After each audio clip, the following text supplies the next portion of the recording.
creationist Crybaby. Okay, good to have you back. Hi, Kent, can you hear me? Hear you just fine. Are you calling in to report you've been converted or what? I just have a geology question for you, if you Oh, don't okay. mind. Sure. Are you familiar with the Specimen Ridge Yes, fossil forest in Yellowstone National Park? I have been there. Yes, sir. So, what we have there are several layers, up to 50, of fossil forests with upright trees. And the conventional explanation from geology is that each new forest formed atop the previous one as the previous forests were buried in volcanic ash. And I wanted to know, there's several lines of evidence for that, but I wanted to know what your explanation for that would be. I would expect you would use a catastrophic flood model, but Right. um, I if believe you there are don't 20. mind. I think there are 27 consecutive layers. Is that the correct number that you're still using? That's it. Let's go with it. Okay. Okay. So, and they're not all separated by ash layers. Okay. If there were active volcanoes going off during the time of Noah's flood, which I think there would be, if the fountains of the deep broke open and the earth cracked up like it is still today along the fault lines, there would be all kinds of volcanoes going off simultaneous with Noah's flood. This would produce ash layers. If it lands on dry land, it packs into, I forget what kind of rock they call it. If it lands in water, it makes a slightly different metamorphic rock, igneous rock. So I think this is easily explained with each one being a different tide. And since you get a tidal change every 6 hours, 12 and a half minutes, you get almost 4 a day. 27 layers could be 6 or 7 days worth. So if the volcanoes are going off 6 or 7 days while the log mats are floating around, you could easily get this phenomena, I think, in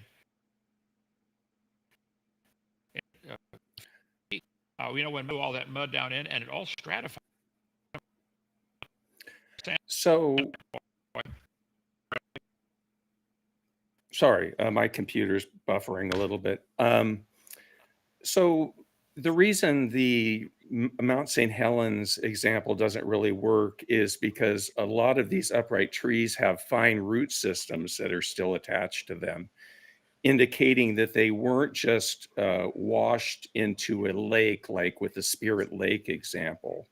And we also see soil and soil horizons around many of these upright trees, as well as the percentage of upright trees in the Specimen Ridge area. It's a higher percentage of upright trees compared with the amount that we have in Spirit Lake, which I think is the one that you're Right. referring to. Mhm. What would be the explanation for, a fine root system still attached to the tree if it's being washed from somewhere else? Well, Steve Austin from ICR.org in Dallas has been there many times and written extensively on the topic. If you go to ICR, Institute for Creation Research.org, they've got tons of pictures and articles about all this. Trees can certainly be uprooted, depending how violently they're uprooted. If they're yanked out, they may lose most of their root, especially the fine root hairs and things. But if they're washed out gently, they could maintain their entire root system. Trees have been washed out, floated around for days and weeks, and re-rooted when they hit dry land and grow again. So all this is very well documented that it can happen that way. But I Well, think, there is evidence. Oh, I'm sorry. well, to take the Specimen Ridge, if we don't understand all the mechanics of how it all worked, and therefore to reject the creation or flood model and accept the evolution model, I think is very poor logic.